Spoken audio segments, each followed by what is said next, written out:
I'm Nancy Showalter, and you're listening to Spirituality for the Politically Incorrect podcast.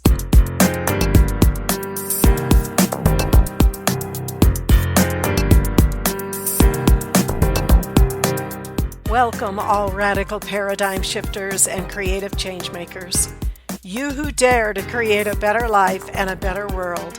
Tap into the power that resides within you and use that power for constructive change.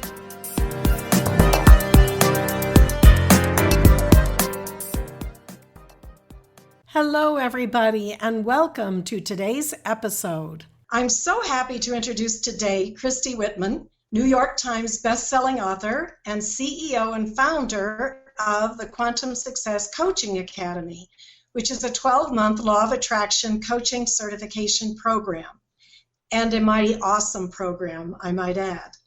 Christy is also the creator of the Enlightened Kit program and has helped thousands of women and men around the world achieve their goals through her empowerment seminars, speeches, coaching sessions, and products.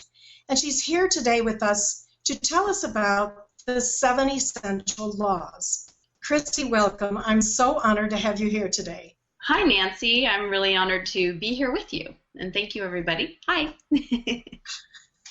Great. Well, Christy, you show people how to apply the universal laws to create freedom, joy, and abundance in their life. And you say that the law of attraction is just one law, and that we really need to learn and apply all the laws. Can you explain that for us? Absolutely. I like to give a couple of analogies when I explain this, and I'll give one analogy for the baker in us and one analogy for the sports fan in us. So depending on what you are, you'll understand from this perspective. But think of going into your kitchen and wanting to make a cake. Right? Think of the law of attraction as the sugar for that cake. We need other ingredients beyond just the sugar, because if we try to make a cake with just a sugar, we're only going to have sugar. So I like to think of the 7 essential laws as really the ingredients to making that fabulous cake. Another way of looking at it is you're going to go out and play baseball. You've never played baseball before in your life, and someone is going to teach you the rules of how to play the game. And they only teach you one rule. And the rule that they teach you is you get to hit the ball, or at least try to hit the ball 3 times. So 3 strikes, you're out. So they teach you that rule. Think of that as the law of attraction.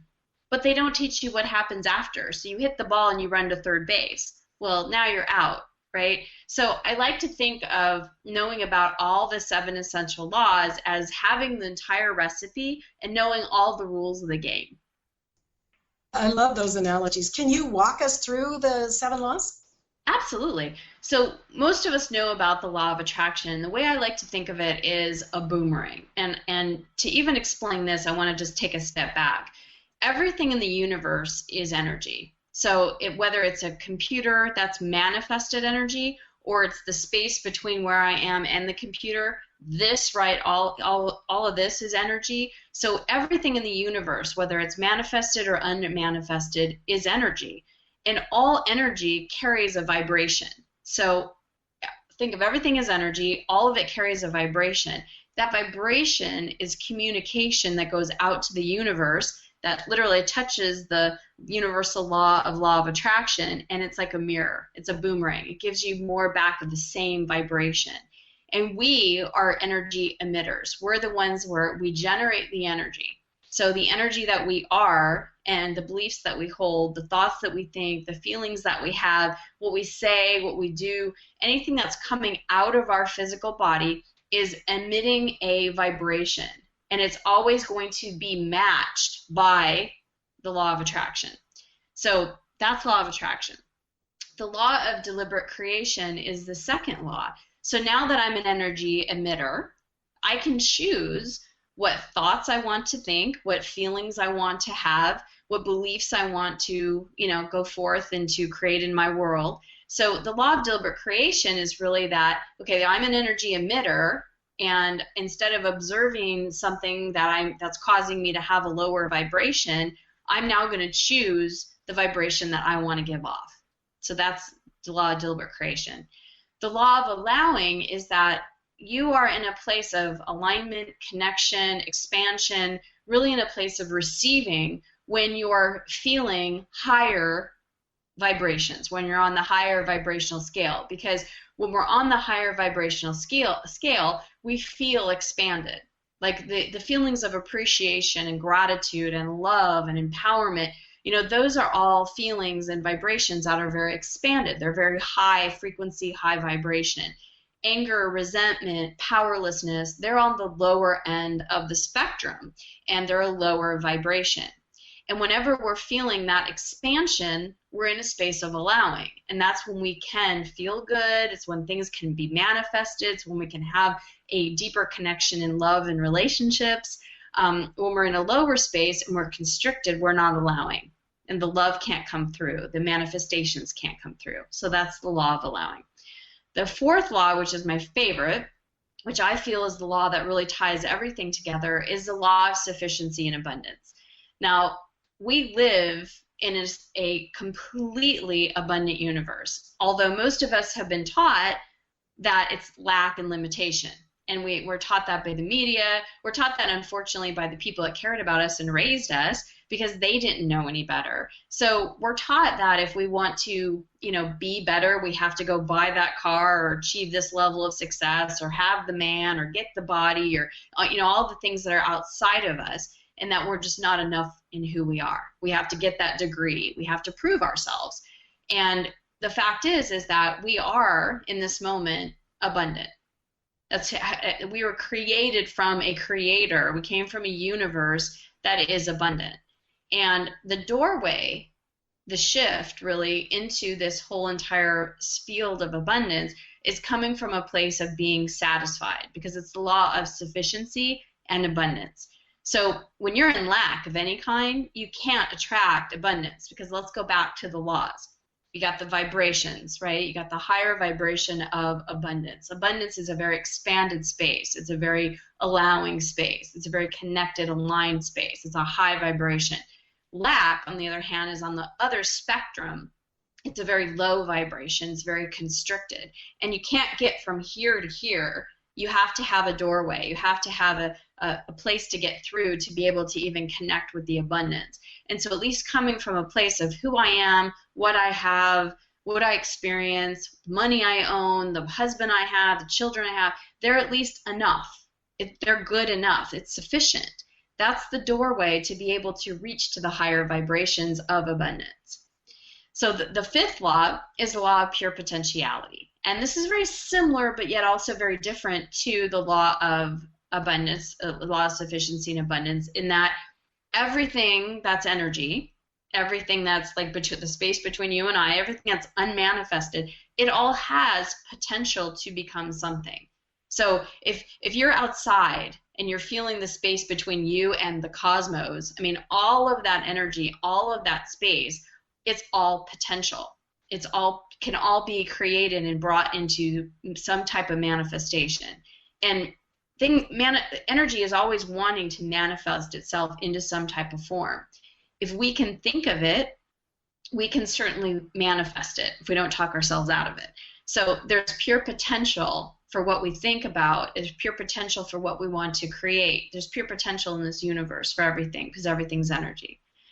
The sixth law is the law of detachment. And the law of detachment is really misunderstood, but at the basic level, just for our conversation here, anytime you are focused on something and you're feeling that type of constriction, you're feeling lack, you're feeling limitation, you're not in an allowing space, what it's doing is you're attached. And that attachment cannot, bring things to you. So sometimes people think, well, detachment means just stop caring about what you want, and that's not what I'm saying. We want to focus on what we want. We have things that are of value in our lives, and it's important for us to know what's a value for us and focus on what we want, but focus it from a place of being an expansion. So anytime the how, the what, the where, the who, if we get caught up on that, a lot of times we get very constricted. So it's good to just let that go and let that be detached, be unattached from the details, but be very attached to what you want to create. So that's the law of detachment. And the seventh universal law is the law of polarity. Now this law says that every subject is really a series of subjects. So for example, if you have temperature, which is one thing, on one end of a spectrum you have extreme hot, and on the other end of the spectrum you have extreme cold. And then you have all the degrees, the whole spectrum in between. Now, same with the subject of, say, money. Okay, a lot of times people think, well, I'm focused on money, I want more money, but why don't I have the money? I mean, I'm just in this horrible place, I need money, why isn't the money coming? They don't realize that they're on the spectrum of lack. And what we know is that you can't be in abundance if you're also in lack. So there's a spectrum, and it's up to us as deliberate creators to choose, do I want to continue to be in lack, or do I want to move over to the pole of abundance? So that's how they all kind of fit together. Awesome. Thank you for the most comprehensive explanation. That is so useful to everybody. That's great. Thanks. So, Christy, you also talk about becoming a money magnet. So what do you mean by that? And of course, more importantly, how do you do that?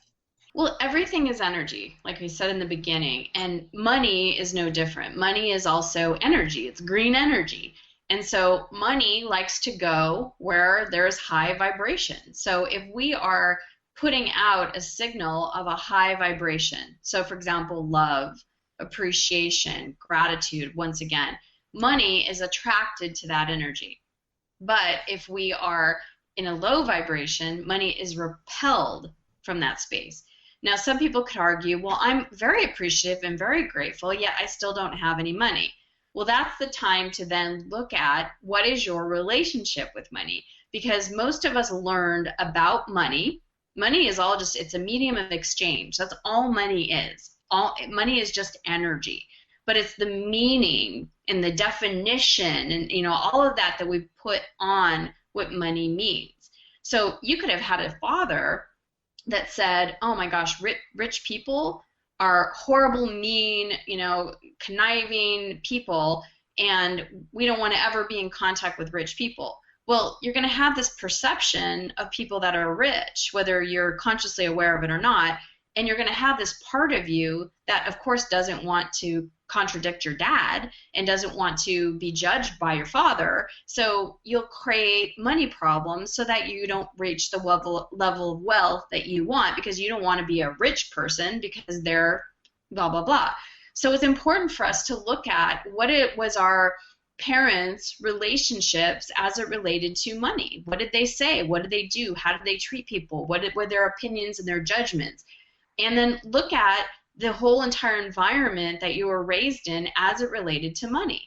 Did your parents completely avoid the discussion of money, or were they open about it, or was it on the other end of the spectrum where it's like money was always the cause of the problems and the fights and the, you know, the really the dysfunction in the marriage and in the relationship? So it's important to look at those kind of things, because whether we know it or not, those were seeds that were planted within us. And a lot of times it can help us understand our own relationship with money. We all have, let me go back to the beginning, everything is energy, everything carries a vibration, and we are in relationship with everything that's energy and that carries a vibration, and that includes money. So we have a vibrational relationship with money. And if you don't have money, or if you're in debt, or you get out of debt and then you get back in, you know, we have something that's going on energetically first, because every manifestation is always about energy first. It's always about the emotion first. That's the first manifestation. And then it shows up as material in the physical world. So when you can start, you know, feeling the feelings of love for money, oh, now that's going to bring up some stuff for people, because you're not supposed to love money. You know, money's the root of all evil. You know, money, can't put money as our God, you know, that kind of thing. I'm not saying that, but the energy that you carry about and towards and with money, if it's a higher vibration of love and appreciation, then you're going to be a magnet to money versus avoiding it or being frustrated with it, or, you know, most of the dysfunction that we have in this vibrational relationship with money. So when you can start changing the vibration and the energy connection with money, you actually will see a different evidence in your life with what will manifest. Yeah, and I think you're just talking about that flow, and that love means the flow in and out freely without any blocks. And you're so right about when we're children that we don't even have to think as we're thinking about money, we just absorb it. And I think maybe you could comment, because I think one of the big issues is if you're on a spiritual path, you shouldn't be thinking about being rich or having money. You know, this is a prevalent thought. And I know from my background in a spiritual background, that is something I've had to really work with too. Absolutely. There is a very big false belief that if you are a spiritual person, you also can't be wealthy. And the thing is that I don't know where that came from, but it's so mixed up. Because if you are a person that wants to do good and make great impact and help people and do those kind of things, you actually need money to do that. I'm very fortunate in that I know how to attract money, and by doing that, I've been able to invest that money in my business so that I'm able to make a bigger impact on the people that, the reach that I have for people that know about my work, so that they can then come into the coaching academy. It's a perfect example. It's like the QSCA, there's a tuition that's involved because there's expenses of doing business. If someone was like, I'm spiritual, I don't want any money, I don't have any money, how are they going to then enter into a beautiful program like the QSCA and have all the benefits that it has if they don't make the money? I heard years ago that money is an amplifier, and if you're a really good person, if you're a really connected person, you're going to do even better work out in the world. You're going to be able to give more. You're going to be even a better person because you're going to be able to give more to charities and things like that. And, it is an amplifier. And for me in my life, I like to think about, what does money mean? And money means, really, the bottom line is freedom. And the freedom that I have, since I do have money, is that I can give to charities, and I can give a lot of money to charities. And I've always been very connected to charities, like with children. And my son Maxim, when he was 2 months of age, he was diagnosed with having a heart problem, and he had to have open heart surgery. And there was 2 hospitals in Montreal that were involved in this process of saving his life. And so now we give freely, openly, and very generously to those hospitals. I wouldn't be able to do that if I didn't have money. And that makes a bigger impact on the other kids that are going through the things that he's going through. I'm able to invest money so that more people know about this way of thinking, because this way of thinking and this belief system and what we just talked about as far as the universal laws, it changes your life. I wasn't born with this information. I was a very struggling person, full of anger, very, very much in lack, negative as all get out. And now my life is completely different because I've applied and learned this information. And I'm able to literally, as a career, impact people's lives because of this and help them, become coaches so that they can help impact other people's lives. I wouldn't have been able to do any of that if I didn't have money. And so money, for me, the energy behind and the connection that I have with money is all about freedom. That I live the lifestyle that if I want to take a fabulous trip, I can go take it. Life is supposed to be fun. It's supposed to be an adventure. It's supposed to be joyful. And it's not because of the money. The money itself, a big pile of money, doesn't do anything. It's what you can do in exchange for that money, but you have to have a vibrational relationship that's healthy with the money in order to attract it in the first place. Beautiful, beautiful description of that flow, of the give and take, and how you receive openly that abundance that the universe brings to you and then give back. Very, very beautiful.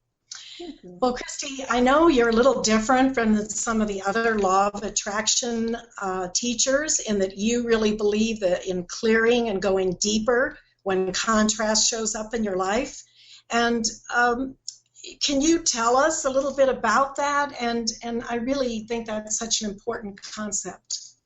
Absolutely. So let's define contrast first. Contrast is something that we don't want in our lives. And so, that happens for every single person. And contrast could be just something really annoying, like being stuck in traffic, or it could be something really big, like, my son having to have open heart surgery. There's lots of degrees and a big spectrum of what contrast can show up in our own lives. But the thing is that when you have contrast, we as deliberate creators can say, okay, what is it that I do want? And be able to shift the energy of that. what most people think with law of attraction is just think positive. Just be positive and everything will be fine. Well, we were given emotions for a reason. Most of us were taught at a very young age to suppress those emotions, deny the emotions, cut off from our emotions, which when we're doing that, we're cutting off from ourselves. Our emotions are us. Our emotions are literally, as Abraham Hicks says, our guidance system as to what we're projecting our energy, because any lower level emotion, and I didn't say negative emotion because all emotions are positive, but any lower level vibrational emotion is going to let us know what are we attracting in our future. What are we magnetizing to us or repelling from us? And the higher level emotions are actually what's attracting more of what we want to us. So when we say go deeper and when we say let's do a clearing, if you're feeling angry about something, there's a reason. That's information to you, from you, about something that's going on. Either someone's not treating you right, or you're just holding on to anger from a past relationship that needs to be released, because back to the beginning, everything is energy. And emotions are energy. They're intended to be energy in motion. We're intended to feel the emotion, and as Jill Bolton Taylor says, that in about 90 seconds, if we really truly feel the emotion, then we can gain the information and it's gone, it's released. But most of us feel it and we suppress it, we deny it, we push it down, we numb from it, and then that stays as pockets of energy, and that becomes like our set point of how we live in the world. That set point is then our attraction point, because our thoughts are a vibration, but our emotions are it's like the strongest energy signal that we give out. And if we're just being positive, but we're emitting, like we're this anger inside, or we're frustrated, or we're disappointed, or whatever we have going on within our emotions, the universe is listening to that. The universe is responding to our vibration, not our thoughts. So that's why when constriction happens, we talked about the law of allowing. When you feel yourself constricted in any way, that's signals going out to the universe. And so that's why we have to stop and clear, pay attention, what's going on within me. Because if we actually process the energy, process the emotion, then and only then will it clear, and then we return to our natural state.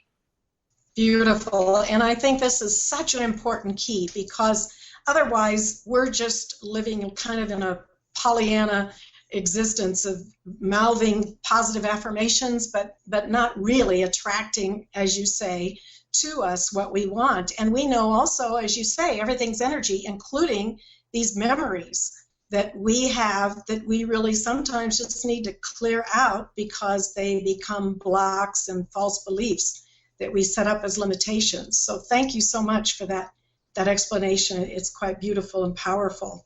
You're welcome. The deeper understanding of the law of attraction and, of course, the 7 laws that you're describing. You're welcome. Also, you say that there's a lot of myths out there, and you're touching on some of them, of course, about the law of attraction, and they can be frustrating to us. Can you talk more about that? Yeah, there's a couple when we thought we talked about, so I'll just list them. But one of them is just be detached. So a lot of people find that that means just don't care. Like you really are wanting to attract a partner in your life because you want to share your life with a partner, but you're supposed to be detached. So it's like, okay, well, whatever. If he comes, he comes. If he doesn't, he doesn't. That we're lying to ourselves. So it's important to be real and honest with ourselves, because that's not what detachment means. So that's the first thing. The second thing is we did just touch on it, and it's about being positive. Just think positive. And I love what Abraham Hicks says about it. It's like we're driving in our car, and our gas gauge goes to empty, and instead of pulling over at the side of the road or pulling over and getting gas, you stick a happy face sticker on your gas gauge. Now you're gonna run out of gas, so it's the same concept as just be positive and I'm gonna do 1,000 million affirmations. It's so heady that we're not involving the rest of our being. Because you can think positive all day long, but we're not a talking head. We have a heart. We have what my teacher, Karen Mark Wilson, talks about, a hara. We have our power center. I mean, we've got our juices within our physical body. And just the, happy, positive thoughts, that organically happens when actually we feel good. That's what happens after we're in aligned and feel good. It's not, and affirmations do work. Most people, go, I'm a happy, joyful person. And it's like they're not feeling it. They're saying it, it's just like thinking positive, happy thoughts. I'm abundant. It's like it's not doing anything. It's not carrying. It's a better vibration than, oh my gosh, my life sucks. Obviously, it's good to change that, but you have to feel it in your body. It has to. Think of yourself as like an energy signal. You're an emitter of energy that's coming off of you. And if you just are up here thinking I'm abundant, it's so much different than if you're dropping down into the heart and you feel it. I'm abundant. And the energy that can come off of that is so much more powerful than just thinking positive alone. You got to feel it. And the third myth is that just be in your now. Because I'll tell you what, that is a great concept. It's great if you can do it, but unfortunately, we're not wired that way. Our mind is always going back to the past, back into the moment, into the future. I'm sure many of you that are watching this interview, you've had many moments of like the thought of the past, or, what am I going to eat for lunch, or do I have to go grocery shopping for dinner? I mean, our minds are always doing this cycling. It's always a cycle between the past, the present, and the future. And so to be in the now, that is where our power is, of course. It's like, but all time is simultaneous. Our past, our present, and our future all exist right now. And that's why you were saying I'm different from other law of attraction coaches or people that talk about law of attraction, is that I believe that we need to clear up the energy from our past and also project what we want, connect with a future self that is living the life that we want, that has it all as we define it, so that when you're in your now, you're clear of your past stuff, and you're also projecting into a future with excitement. Because if we're projecting into a future that is scary or fearful, or there's, what we don't want, we're going to feel anxiety in our now. And it's hard to stay in the present moment. It's hard to be in the now when you're anxious. Right. And like you said, the past is really our now, as long as that energy is locked into those memories or whatever. It's that energy's not flowing, and our future is now also, because we're creating it now. So that's awesome. Thank you for that explanation. I love it. And you've talked about a lack versus an abundant mindset. Can you give us some examples of the difference between those two and how they manifest? Absolutely. There's a lot of examples. One example I will give is that, when we go into a given situation, doesn't matter whatever we're doing, are we looking for what's right and good, or what's wrong and bad, and that needs to be fixed? Most of us are trained that we need to look at a situation and look for all the bad things, or all the things that, all the things that don't belong, so to speak, and we focus on that. Another one is staying focused and really putting all your attention on a problem. Like a contrast will always show up for each one of us all the time in our lives. It's up for us to look at that contrast and say, okay, I don't want that. I want this instead. But most people with a lack mentality will focus on the problem. They'll talk about the problem. They'll analyze the problem. It becomes about the problem. Person with an abundant mentality will say, okay, I can choose what I want. This is what I want instead. Or look at a situation and say, okay, here's the situation. There's at least 9 options to solve this problem or to change this situation. And then they start listing all the different, possibilities. There's a choicefulness in abundance where there isn't in lack. Awesome. Great explanation. Thank you so much. And it's such a big, I think it's a big thing with a lot of people, where we may look at the problem instead of moving into the solution side immediately. That's awesome suggestion and advice. So Christy, can you tell us about the free gift that you have for our viewers today? Absolutely. I've created 7 free videos that are about 5 to 8 minutes in length, and they're all on each of the different universal laws that we've talked about, but they go a little bit deeper and a little bit more information, giving personal examples.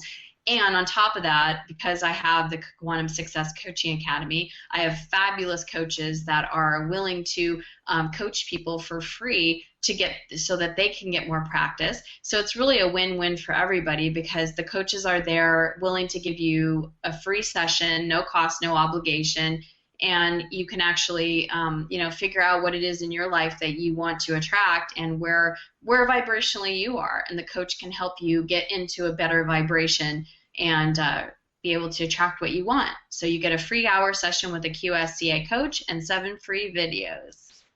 That is awesome. Thank you so much for those gifts. I'm sure everybody are going to take advantage of it, and I hope they will. And Christy, thank you so very much for being with us today. The information you have shared is just invaluable to everybody on their path to that freedom and joy and abundant life that you're talking about. And I know you are a master at the law of attraction, and this has just been an awesome opportunity. Thank you so much. Thank you, Nancy. Thanks for having me. And thank you, everybody, for being with us. And we will see you next time. And until then, keep an open mind, a generous heart, and a powerful spirit. Thank you for being with me today, and if you enjoyed this episode, please subscribe, download, and comment. I'd love to hear from you, and your support is much appreciated. And don't forget, go to nancyshowalter.com to get your free electronic copy of my book, It's Okay to Be Rich, The Entrepreneur's Guide to Increased Wealth and Personal Mastery, endorsed by T. Harv Eker. And my free mini course, How to Speak Your Success, the shocking truth of how your words impact achieving your goals. I'll see you next week.